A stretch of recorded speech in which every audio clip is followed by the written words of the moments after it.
Let's talk about the Detroit Pistons, their 24-25 season. Let's review it. Michael Bolton, let's go. Thanks, Josh. It's Michael Bolton here, and it's time for another episode of the Locked On Fantasy Basketball Podcast. Let's get to it. Yeah, sorry. I meant let's get to it, indeed. You are Locked On Fantasy, your daily NBA fantasy podcast. Part of the Locked On Podcast Network, your team every day. Hello and welcome to the Locked On Fantasy Basketball Podcast, brought to you by Basketball Monster. My name is Josh Lloyd, and this episode is not approved by Tim Hardaway Sr. I'm also the lead fantasy analyst at basketballmonster.com, and today's episode is brought to you by Monarch Money. Take control of your finances with Monarch Money. Use the code LOCKEDONNBA at monarchmoney.com for 50% off your first year. Thank you also for making Locked On Fantasy Basketball your first listen every day. We are free. And we are available on all platforms, so double bang and hit the thumb, be an everydayer, comment, subscribe, comment, and share, and do all the stuff that you can do to help out. But also just so you don't miss an episode, because I think there's some interesting stuff in these, maybe. It is National Iced Tea Day, not an iced tea guy, not a sweet tea guy. I want bitter, exactly like my soul. We've got a match. Let's talk about this Pistons squad, which of course had one of the biggest turnarounds in NBA history. We thought they would be better because it would be hard to be worse, but the level to which they improved was unprecedented. They went from a 14-win season, and they won 44 games. 44-38 was their record. Now, they lose their first-round pick. It goes to the Minnesota Timberwolves through, you know what? I don't even remember which trade that was. I think it was Pistons to the Knicks, and the Knicks sent that to the Wolves as part of the Towns deal, maybe? Actually don't know, and I don't care. They have the Raptors, second-round pick 37, which is not a bad second-round pick, but given the way that they improved and the guys they have, they're still really young on their squad, I think they'll feel pretty okay about where they sit. Obviously, getting more talent in is always going to be a good thing, and that pick is one from long ago. But that's where they sit. It was a huge turnaround. Is it all on JB Bickerstaff? I mean, a lot of it is, and I don't think JB's the greatest coach, but you are upgrading from one of the worst general manager and coach combinations in recent history. So, we expected to be some improvement. In terms of the general manager and the free agents, there's not a lot they've got to make decisions on restricted-wise. It's Denise Jenkins, who was a two-way guy who we just didn't really get to see play. I think there might be some marginal potential in him, maybe long-term to turn into a Scottie Pippen Jr., Ryan Rollins type, but not certain on that. At the moment, that's not the focus. Where the focus has to be for this team is their unrestricted free agent list, because Malik Beasley, Tim Hardaway, Dennis Schroder, three of their main guard rotation pieces. One starter in Hardaway, the guy that would replace the starter in Beasley, and the guy that would also replace the starter in Schroder. So their sixth and seventh men, their fifth starter, all those guys are free agents. I think that the two priorities should not include Tim Hardaway Jr., it should be Beasley, and it should be Schroder. But of course, when we're talking about re-signing someone like Malik Beasley, there are challenges in that given the contract that he signed, the minimum deals that he's been getting. You have limitations in terms of the way that you can bring guys in and the amount that you can pay these players. Now, they do have things like mid-level exceptions that they can use on Beasley, which is like a $14 million deal. He didn't sign the minimum in Detroit. He signed the minimum in Milwaukee, but only $6 million. They don't have bird rights. They can't go over the cap unless they're using exceptions on him, so he should be the priority. And Schroeder's the other one who played on 3 teams this season, started in Brooklyn, went to Golden State, and then was dumped on Detroit along with Lindy Waters at the trade deadline. Waters also an unrestricted free agent, and Paul Reed, who they had, and then they claimed off waivers and they cut him for some cap minutia, which you don't need to get into too much of that. But then they re-signed him, and he was very, very useful when he was called into action. But he is what he is. He's a low-end backup center who always puts up good fantasy numbers and is a solid third-string guy and useful on this team. The question is going to be what they do with these guys, and that's going to impact a lot of stuff because, of course, most of the season was played without Jaden Ivey as well. And he was slotting into one of those roles. So do they need Schroder, Hardaway, Beasley when Ivey is back? Probably not. Does Schroder serve any purpose if Ivey is there? Also, maybe not. Do they view Ivey as a 2 or as a 3? Do they just move on from Hardaway and have Ivey, Schroder, and Beasley? We know that Schroder's role is not going to be particularly big. We'll talk about him a little bit later. But they are some interesting questions. The Reed and Waters one, I think they'll bring Reed back. Waters, whatever, he never really got to play much as a part of this team, and that doesn't really matter a huge amount as we move forward. But let's talk about the over 25s on this team, and you'll note when we go through this, the core of their team is not over 25. So there is a lot of improvement that can still come. But I would argue that them signing Tobias Harris, let me be clear, overpaying to sign Tobias Harris, really helped them. Now, was Tobias Harris the reason they won 30 more games? No, not at all. Tobias Harris didn't lift them 30 games up. But having a stable, veteran presence who played 73 games, had 32 minutes, sort of knows what to do, was very useful. Harris is an interesting one. Now, I was too high on him from a fantasy perspective because I thought on this team that Harris would easily be able to hit 20% usage, and he didn't. 17.5%, and I have to worry whether Unk still has it. I don't think he's got the ability to ramp up that usage to even league average anymore. He was still solid, 99th ranked player in categories, 108th in points, and post-trade deadline 71st, which I had him around that 65 mark. I think the 65 to 75 was the range that I had him. So the post-trade deadline was sort of in line, and he was behind that for the majority of the season.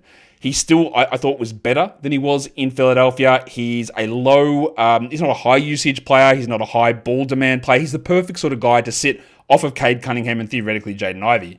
He only shot 35% on threes, though, and that number needs to go up. And this is another one of those players. We talked about it on the Magic Show in terms of the king of the mid, the Denny Avdia type of player that used to be just hitting the average marks everywhere. And you can see that. He scores threes, rebounds, assists, steals, blocks, field goals, free throws, all pretty good. Now, he's not quite that king of the mid anymore. And the scoring numbers are very low, 13.7 points. And where he sits with that 17.6 usage next season is going to be very interesting regarding how they work with Ivy. And remember, Harris was prioritized over guys like Asar Thompson during the season, and for the spacing and the abilities that he provides, I think he's going to have a similar role. Now, he's not going to have any high upside, so he's going to be like one of those players, if you've taken a couple of risky picks earlier on, you can grab him in round 10 probably. I'd say that's probably where he goes. Maybe it's round 8, maybe that area. And I expect numbers that are pretty similar, but I also wouldn't be shocked if that, like 17.8 usage is not high, 13.7 points is not high. That could jump up. Not huge, but it could go up a little bit. So I expect probably more of the same from the Thick Hogsman as we move forward into his second season back in Detroit. His second season in his second stint in Detroit. All right, let's talk about Dennis Schroder, who again came across at the trade deadline. He started in Brooklyn. Things were fine there. He started out red hot. We knew he was going to cool. He did. He went to Golden State, completely useless in a fantasy perspective and even a real life perspective. And then came across to Detroit and was pretty useless there as well. There were times when Cade missed some games down the end of the season that he was useful, but again, he's going to require a role where he plays 30 plus minutes and is the focal point offensively because he doesn't do enough in enough other areas. And you can see 145th pre-trade deadline, and most of that was through the numbers in Brooklyn. 274th after landing in Detroit. He averaged 13, 2.5, and 5.5. He's still a very good assist player, but 34% on three, 41% only from the field. The free throws are fine, doesn't get that many of them. He's 32 now, 21 usage. You saw a big drop in his overall impact. He's useful as a backup point guard. That's who he is now. But unless things really work in his favor, and even in the situation in Brooklyn or last year in Toronto, we saw him play well early and then fade away because there was some incredibly hot shooting that lifted it up. But he's not a rebounder, he's not a steals guy, he's not a block guy, he's not a high free throw guy usually. He's a guy that needs outlier type shooting numbers and an offense catered around him, and that is not going to happen. He is a player that has improved as an on-court defender. He's definitely better there. His rim contests and deflections, they're not great, but they're okay.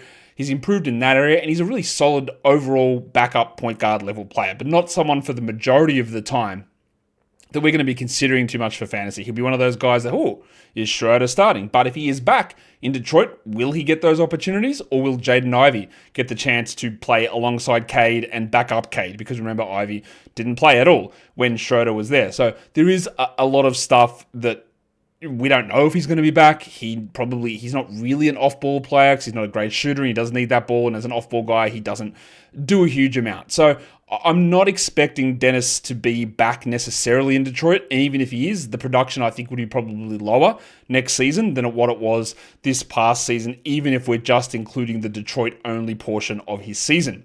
We've got more of these over 25s on the Pistons to talk about. First of all, today's episode is brought to you by DoorDash and Dash Pass. NBA playoffs and NBA finals are here.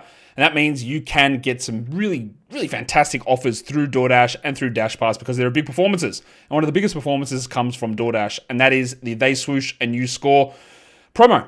Anytime a player scores 50 or more points in a playoff game, DashPass members will score a free three-piece crispy tenders combo from Wingstop the very next day. You just place an order of $20 or more, and you use the code Wingstop50 at checkout, and that combo is yours. It's crispy, it's delicious, and it's totally free. The offer is valid from noon to midnight the day after the day the player drops a 50-point game. So sign up for DashPass to unlock this and more exclusive deals all season long. When any player scores 50 or more in a playoff game, DashPass members can grab a free three-piece crispy tenders combo from Wingstop the next day with a $20 order and code Wingstop50. That's DashPass, your door to more savings, more flavor, and more ways to win. Terms apply. All right. Let's, again, take a look at some more of these Detroit Pistons and their 24-25 NBA season. We've done Tobias Harris. We've done Dennis Schroder. And let's talk about someone who was very close to winning Sixth Man of the Year, Malik Beasley. And we know who Malik Beasley generally is. Now, I would say this season was one of Beasley's better years. He was more consistent. But still, you'll notice that he was averaging 23.8 fantasy points, which was 157th. But for category leagues, 257th in Durant rankings. That is just not going to cut it. He is a very strong points and threes player, usually.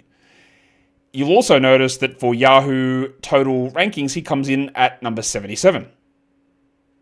Is that better or worse than KCP at 93? Now, he played every game. Absolutely he did. He averaged 16 points. That's really good. 4 threes a game. Unbelievable. The problem is everywhere else. We're talking 2.6 rebounds, 1.7 assists, 0.9 steals, 0.1 blocks, 43 from the field. Somehow, wasn't able to hit free throws either, 68% from the free throw line. So he was able to give you one positive category. One, because I hate that term, positive, negative. He was able to give you one above average category because 16 points is below average. The average in a fantasy league is about 18, 17.9 or whatever it is, 17.8. He was below average in every category apart from threes, and he was very much above average in that category. But you're taking L's everywhere else. Now, for points leagues, because points leagues, standard Yahoo scoring over-indexes the scoring, that put him in a better spot. But overall, he was just not good enough to be the sort of player that you wanted to just ping on your roster at all points. Again, he was good. He provided those threes at an incredibly high level. But overall, the performance and the production in what was almost the best case scenario. Now, yeah, look, he only played 28 minutes. I guess he could have played 33 if they decided not to play Tim Hardaway. But Beasley is a terrible defender, and he doesn't do anything else. Not that Hardaway does a huge amount. We're going to talk about him in a second. I don't know whether Beasley will be back. I think they'd love to have him back. He was really useful in terms of helping Duren and helping Cade and helping Asar Thompson. But from a fantasy perspective, even though the 4 threes are very good, what we know when we're talking about standard formats, 10, 12-team leagues, even 14-team leagues, you just find threes on the waiver wire. So while he's better than anyone you find on the waiver wire, as a general rule, you can find players for blocks of time who are averaging 2.5 threes, who are averaging 3 threes for periods of time. You've got your Max Strus, Sam Merrill, Sam Houses. These sort of players will appear at all points. Tim Hardaway will go through hot streaks, hitting 6 at a game. You can find threes everywhere. And while you get consistency in the threes from Beasley, the field goal percentage does go up and down. You consistently get the threes. You're consistently having to work in all those other areas to fix it. And that's why I just do not like him as a fantasy contributor. Fine to use in certain spots, schedule plus areas, all that sort of stuff for very specific scenarios. But I can't see a scenario to me in which Beasley is going to be a 12-team draftable player. I don't see how that's going to make sense. Paul Reed is a player that's on the Pistons. He was on the Pistons, then he wasn't on the Pistons for a few days, and he was back on the Pistons. He was their third-string center when Isaiah Stewart went down. He was able to fill in and produce okay numbers, and once again, Paul Reed, in limited playing time, 10 minutes, outperforms what you think he should do from a fantasy input or fantasy output type of area. 296th in Durant, only 12.5 fantasy points. He's not a good points league player. He averaged 4 points a game with 2.7 rebounds and 1 assist with 0.9 steals and 0.6 blocks. If you look at those numbers, that's like Malik Beasley numbers, but better in 18 field minutes. 51 from the field, 76 from the line, Also, again, when you want to compare what Beasley does to Reed, because they're the two players who are back-to-back, he was a better field goal, better free throw, better blocks, better steals, better rebounds, slightly worse assists, and obviously worse points and threes. I don't think there's any scenario here, Reed, who is 26 now, he had 18 usage, that he's ever going to really find his way into being a 12-team league guy again. He is a player who, when pressed into action, will bring things through rebounds, steals, blocks, and efficiency. And there's some of the things that get hidden when looking at a player's overall line. But I don't think that's ever going to come back. I still like Reed as a very valuable backup center.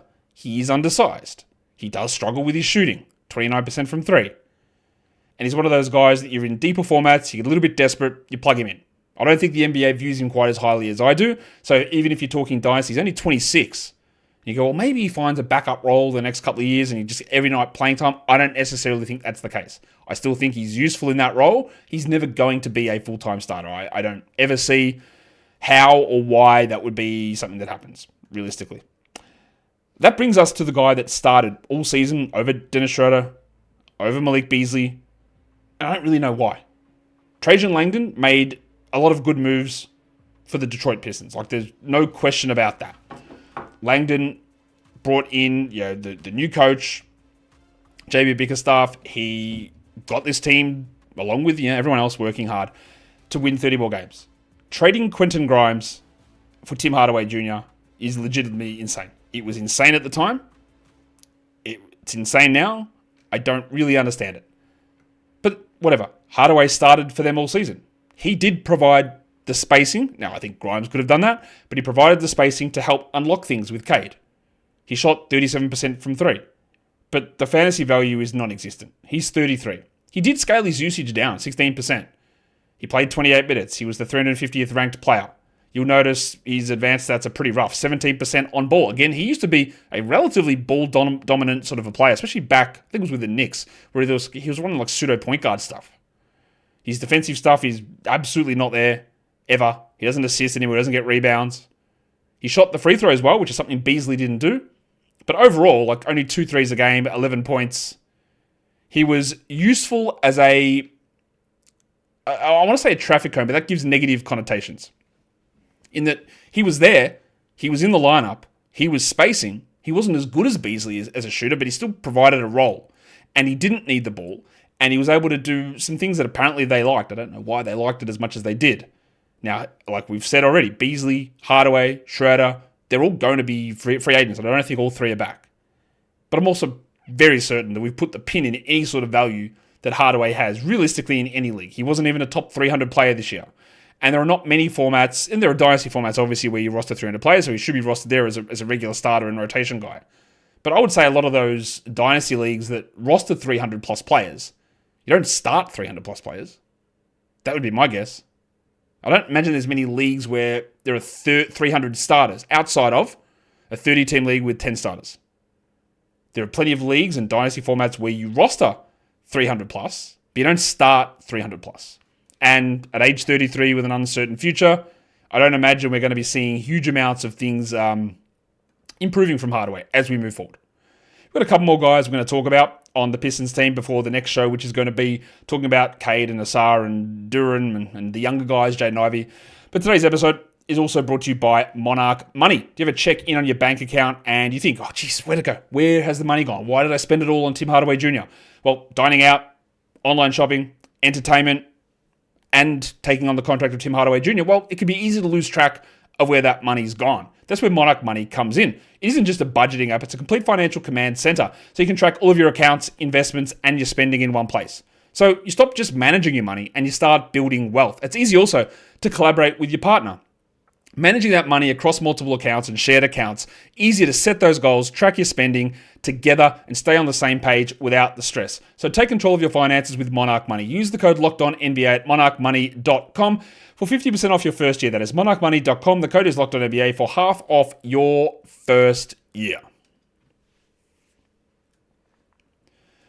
All right, let's get into the rest of the Detroit Pistons and their over 25 brigade. They traded at the last trade deadline for Simone Fontecchio from the Utah Jazz. And they played him in a pretty sizable role, and he was useful enough. He was sort of a fringe 12-team league player. They brought him back on a restricted free agent contract, which seemed pretty undervalued, and then he just never played. I mean, he did play. He played 75 games, but he was strictly a 16-minute-a-night player because they played Tim Hardaway and they played Tobias Harris. Fontecchio also saw a drop-off in his production. 34% from 3. This is a guy that needs to be hitting 38 to 39. Absolutely nothing in terms of assists, steals, and blocks. He's putrid in all those areas. He's a low-volume guy. He's not a passer. He's not a usage player. He did, I think, suffered a pretty sizable drop-off. He's not a bad defender. He's not a great defender. But like we saw, the second half of the season, the previous year, 23-24, for Fontecchio, when he was put into a larger role, played 30-plus minutes, and got to be a pseudo number one at times, he was able to sort of sniff the edges of a top 120 fantasy guy. But no team's going to do that. No team's going to put Fontecchio into that position. He still hit 1-3 a game, but bro, we need more than that. If you're only playing 17 minutes, I need you to hit 2 a game. Overall, a very disappointing season from Fontecchio. I think Pistons fans would suggest that's true as well. I don't think that he's like written off as a role player, but he is 29.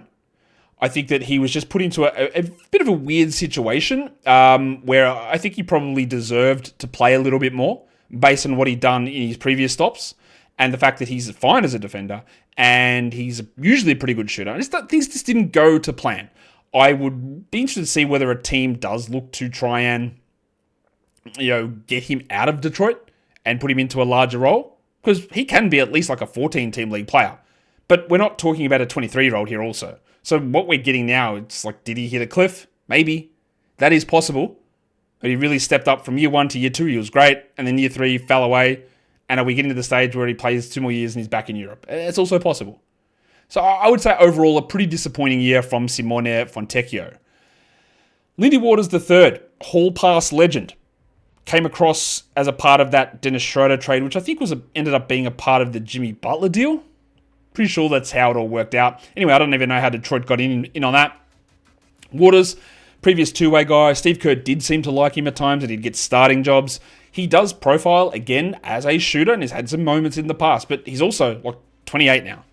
And yeah, while there might be random college girls wanting to root him, he lost some of that ability as a shooter.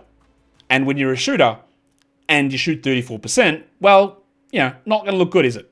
He averaged 10 fantasy points a game. His DPM delta was in the 4th percentile, and I think that's fair. He was a useful player, and he turned into a not useful player. He barely played during his time in Detroit. He averaged 5 points with 1.2 threes overall. He shot under 40% from the field. He couldn't finish his 2s. He didn't hit his 3s at an elite level. And Waters now is an unrestricted free agent. He is 28.